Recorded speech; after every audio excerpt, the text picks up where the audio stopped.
আসসালামু আলাইকুম, স্বাগত জাগো ফুটবলের এখনকার আয়োজনে। জানিয়ে দিচ্ছি হাতে থাকা সর্বশেষ আপডেট। শেষ সময়ের 2 গোল ভিয়ারিয়ালকে উড়িয়ে দিল জাভির বার্সা। 5 গুণ বেশি বেতনে দিয়ে হলেও ভিনিসিয়াসকে চায় পিএসজি। প্রতিপক্ষের জালে আবারও এক হালি সালা লিভারপুলের। মাঠে ফিরেই হালান্ডের জোড়া রেকর্ড। সাকা মার্টিনেল্লির গোলে আর্সেনালের জয়। এবং ব্যালন ডোরের প্রাইজ মানি কত, জানাবো বিস্তারিত। শুনছিলেন প্রধান শিরোনামগুলো, এবারে পুরো খবর। প্রতিপক্ষের মাঠ শেষ কয়েক মৌসুম ধরেই বার্সেলোনাকে কঠিন সময় উপহার দেয়। চলতি মৌসুমে সে সমস্যাটা আরও প্রকট হয়ে উঠেছিল যেন। লা লিগায় 5 ম্যাচ খেলে ফেললেও জিততে পারেনি একটিও অ্যাওয়ে ম্যাচে। ষষ্ঠ ম্যাচে এসেও সেই অ্যাওয়ে জুজুতে কাবু হওয়ার শঙ্কায় পড়েছিল বার্সা। তবে শেষ সময়ের 2 গোলে সেই সংখ্যা কাটিয়েছে দলটি। ভিয়ারিয়ালের ঘর এল মাদ্রিগালে তুলে নিয়েছে 3-1 গোলের জয়। ম্যাচে ভিয়ারিয়াল আক্রমণ বেশি করলেও লক্ষ্যে শট রাখতে ভুগেছে তারা। তাদের 14 শটের মাত্র 2টি ছিল লক্ষ্যে। বিপরীতে বার্সেলোনার 12 শটের 6টি লক্ষ্যে ছিল। চলতি লিগে প্রতিপক্ষের মাঠে এটাই তাদের প্রথম জয়। চলতি মৌসুমে বার্সেলোনার পারফরম্যান্স কতটা অধারাবাহিক তা একটি তথ্যেই অনেকটাই পরিষ্কার হয়ে যায়। এবারে লা লিগায় এই প্রথম টানা 2টি ম্যাচ জিতল তারা। টানা 4 ম্যাচ জয়শূন্য থাকার পর গত রাউন্ডে দলটি এসপানিওলের বিপক্ষে জিতেছিল 1-0 গোলে। সাফল্য খুঁজে পেতে আক্রমণ হতে হবে আরও ধারালো। কোচের আহ্বানে সাড়া দিয়ে ম্যাচের শুরু থেকে প্রতিপক্ষের ওপর প্রবল চাপ বাড়ায় বার্সেলোনা। করতে থাকে একের পর এক আক্রমণ। প্রথম 10 মিনিটের মধ্যে দারুণ 3টি, পরের 8 মিনিটে আরেকটি নিশ্চিত সুযোগ পায় তারা, কিন্তু বারবার ফুটে ওঠে ফিনিশিংয়ের দুর্বলতা। প্রথম সুযোগ আসে 3য় মিনিটে। তরুণ উইঙ্গার আবদের হেড দারুণ নৈপুণ্যে কোনো মতে ঠেকান গোলরক্ষক জেরোনিমো রুলি। 8ম ও 10ম মিনিটে গোল করার মতো পজিশন থেকে লক্ষ্যভ্রষ্ট শটে হতাশা বাড়ান মেমফিস ও গাবি। বার্সেলোনার শুরুর ছন্দ প্রথমার্ধের শেষ 20 মিনিটে আর দেখা যায়নি। 39তম মিনিটে 1-on-1-এ দানজুমার শট ঠেকিয়ে জাল অক্ষত রাখেন বার্সেলোনা গোলরক্ষক মার্ক আন্দ্রে টার স্টেগেন।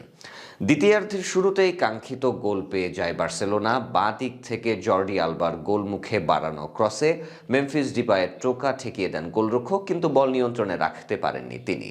আলগা বল পেছনে ফাঁকা পেয়ে টোকায় বাকি কাজ সারেন ডি ইয়ং। 28তম মিনিটে টার স্টেগেন লম্বা করে শট নেন।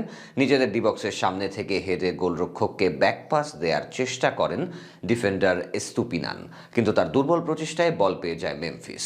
নিয়ন্ত্রণে নিয়ে ভারসাম্য হারিয়ে ফেলা গোলরক্ষককে কাটিয়ে কোনাকুনি শটে বল জালে পাঠান মেমফিস ডিপায়।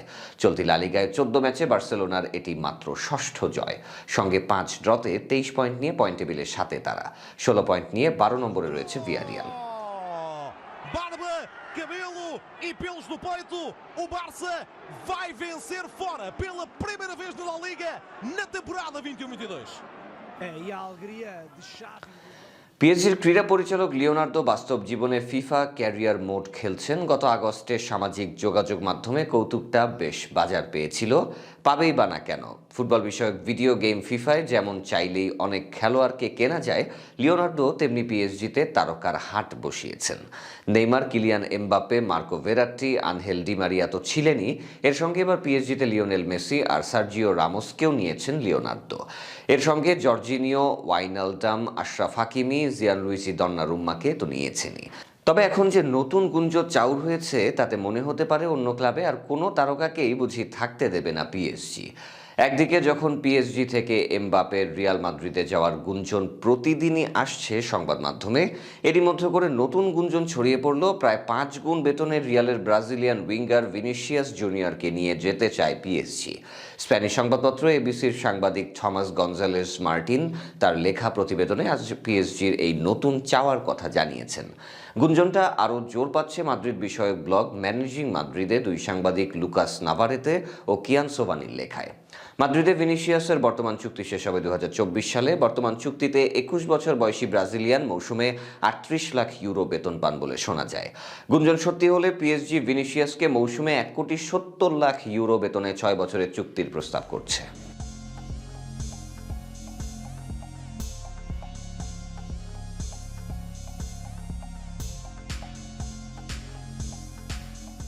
প্রিমিয়ার লিগের শেষ কয়েকদিনে লিভারপুল আছে আগুন ফর্মে। শেষ 5 ম্যাচে 3টিতেই জিতেছে 4 গোলে, যা শেষটা এলো গত রাতে। সাউথহ্যাম্পটনের জালে এক হালি গোল জড়ালো অল রেডস। 4-0 গোলের এই জয়ে প্রিমিয়ার লিগের শীর্ষ দুয়ে ফিরেছে মোহাম্মদ সালার দলেরা। নিজেদের মাঠে এই জয়ের আগে শেষ 4 ম্যাচে দলটির 4 কিংবা তার বেশি গোলের জয় ছিল দুটো। ম্যানচেস্টার ইউনাইটেডের বিপক্ষে জিতেছিল 5-0 গোলে, আর আর্সেনালের বিপক্ষে সর্বশেষ ম্যাচে 4-0 গোলের জয় পেয়েছিল দলটি। সেই ধারাটা শনিবার রাতে অব্যাহত রাখল কোচ ইয়র্গেন ক্লপের শিষ্যরা। শুরুটা হয় ম্যাচের দ্বিতীয় মিনিটেই। লেফট ব্যাক অ্যান্ড্রু রবার্টসনের কাটব্যাক থেকে গোল করেন ডিয়েগো জোটা। এর মিনিট 10 পর আরও একটি সুযোগ সৃষ্টি করেছিলেন রবার্টসন। বলও জড়িয়েছিলেন জালে, কিন্তু তার ফ্রি কিকে মাথা ছোঁয়ানোর সময় সাদিও মানে ছিলেন অফসাইডে, তাই গোল পাওয়া হয়নি দলটির। 32 মিনিটে দলের দ্বিতীয় গোলটা করেন জোটাই। পাসটা আসে মোহাম্মদ সালার কাছ থেকে। 35 মিনিটে থিয়াগো আলকান্তারা বক্সের বাইরে ফাঁকা জায়গা পেয়েই আচমকা এক শট করে বসেন, পেয়ে যান গোলের দেখাও। তাদের প্রথমার্ধ শেষ হওয়ার আগেই খেলাটা কার্যত পকেটে পুরে ফেলে অলরেডরা। 3 গোলে এগিয়ে থেকে বিরতিতে যাওয়া লিভারপুল দ্বিতীয়ার্ধের শুরুতেই গোল পেয়ে যায় আরেকটি। 52 মিনিটে দলের গোল উৎসবে নাম লেখান ডাচ ডিফেন্ডার ভ্যান ডাইক। 72 মিনিটে হ্যাটট্রিকের দারুণ সুযোগ আসে জোটার কাছে, কিন্তু তিনি বক্সের ভেতর থেকে লক্ষ্যভ্রষ্ট শট নিয়ে সেই সুযোগ নষ্ট করেন। সালাও দারুণ খেলে গোলের দেখা পাননি প্রতিপক্ষ রক্ষণের দৃঢ়তায়। তাতে অবশ্য লিভারপুলের কোনো সমস্যাই হয়নি। 4 গোল যে আগেই পেয়ে গেছে দলটি। ম্যাচটাও শেষ করে সেই ব্যবধান নিয়েই। টানা দ্বিতীয় ম্যাচে 4 গোলের ব্যবধানে জিতে লিভারপুলের আছে প্রিমিয়ার লিগে দ্বিতীয় অবস্থানে। 13 ম্যাচ শেষে তাদের সংগ্রহ 28 পয়েন্ট। শীর্ষে থাকা চেলসি খেলেছে তাদের চেয়ে 1 ম্যাচ কম, তাদের সংগ্রহ 29। 13 ম্যাচ থেকে ম্যানচেস্টার সিটি 26 পয়েন্ট অর্জন করে আছে তালিকার 3 নম্বরে। É o segundo do Internacional português, Diogo Jota. চোটের কারণে প্রায় 1.5 মাস বাইরে থাকলেও ধার্য এতটুকুও কমেনি, তার প্রমাণ মাঠে ফিরেই দিলেন আর্লিং হালান্ড। উলফসবার্গের বিপক্ষে বদলি নেমেই বল পাঠালেন জালে, সেই সঙ্গে গড়লেন সবচেয়ে কম বয়সী খেলোয়াড় হিসেবে বুন্ডেসলিগায় 50 গোলের অসামান্য কীর্তি। জার্মানির শীর্ষ লিগে উলফসবার্গের মাঠে শনিবার শুরুতেই পিছিয়ে পড়ার পর ঘুরে দাঁড়িয়ে ম্যাচটি 3-1 গোলে জিতেছে বরুসিয়া ডর্টমুন্ড। বাউট বেহোস্টের গোলে ম্যাচের দ্বিতীয় মিনিটেই পিছিয়ে পড়ে ডর্টমুন্ড। 35তম মিনিটে সফল স্পট কিকে সমতা টানেন এমরে চান। আর দ্বিতীয়ার্ধের 10 মিনিটে ডিবক্সের বাইরে থেকে দনিয়ের মালেনের গোলে এগিয়ে যায় ডর্টমুন্ড। 73তম মিনিটে মালেনের বদলি নেমেই রেকর্ড করেন মধ্য অক্টোবর থেকে নিতম্বের চোটে বাইরে থাকা হালান্ড। মাঠে নামার 7 মিনিট পরই বাঁ দিক থেকে সতীর্থের গোলমুখে বাড়ানো ক্রসে পা বাড়িয়ে ভলিতে বল জালে পাঠান তিনি। 21 বছর 129 দিন বয়সে বুন্ডেসলিগায় 50 গোল করলেন হালান্ড। এতদিন রেকর্ডটি ছিল সাবেক জার্মান ফরওয়ার্ড ক্লাউস ফিশারের। 21 বছর 293 দিন বয়সে আগের রেকর্ডটি গড়েছিলেন তিনি। বুন্ডেসলিগায় সবচেয়ে কম ম্যাচে 50 গোল করার রেকর্ডটাও এখন হালান্ডের। মাইল ফলকটি ছুঁয়েছেন তিনি ঠিক 50 ম্যাচে। আগের রেকর্ড ছিল টিমো কোনিৎসকেয়ার 63 ম্যাচে। চলতি আসরে 7 ম্যাচে হালান্ডের গোল হলো 10টি।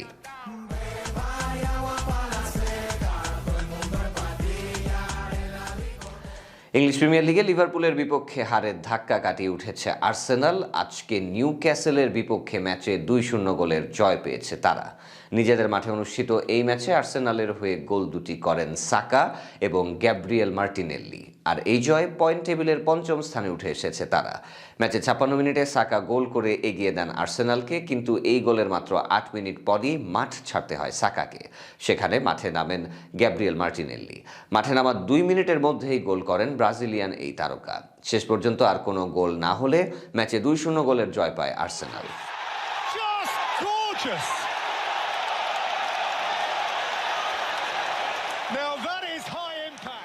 দরজায় কড়া নাড়ছে বিশ্ব ফুটবলের সবচেয়ে মর্যাদার পুরস্কার ব্যালন ডোর। আর মাত্র একদিন পরে জানা যাবে কার হাতে উঠছে এবারের ব্যালন ডোর পুরস্কার।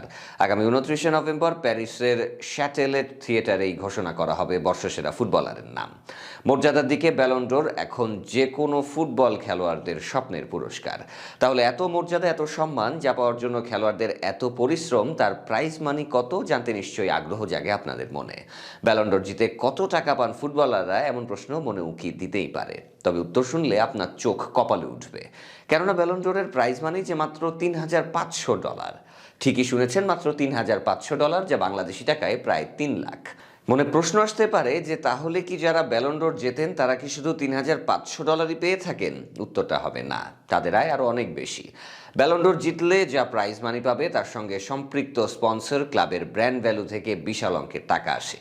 যেমন 2018 সালে মেসি রোনালদোর রাজত্বে হানা দিয়ে ব্যালন্ডোর জেতেন ক্রোয়েশিয়ান কিংবদন্তি লুকা মদ্রিচ। তখন তিনি রিয়াল মাদ্রিদ থেকে $1.2 মিলিয়ন পেয়েছিলেন। ক্রিশ্চিয়ানো রোনালদো রিয়ালে প্রতিটি ব্যালন্ডোরের জন্য $1.2 মিলিয়ন পেয়েছিলেন। 2013 সালের পর লিওনেল মেসি যতগুলো ব্যালন্ডোর জিতেছেন সবগুলোতেই তিনি পেয়েছিলেন $1.2 মিলিয়ন করে। এই ছিল আজকে জাগো ফুটবলে। ধন্যবাদ আমাদের সাথে থাকার জন্য।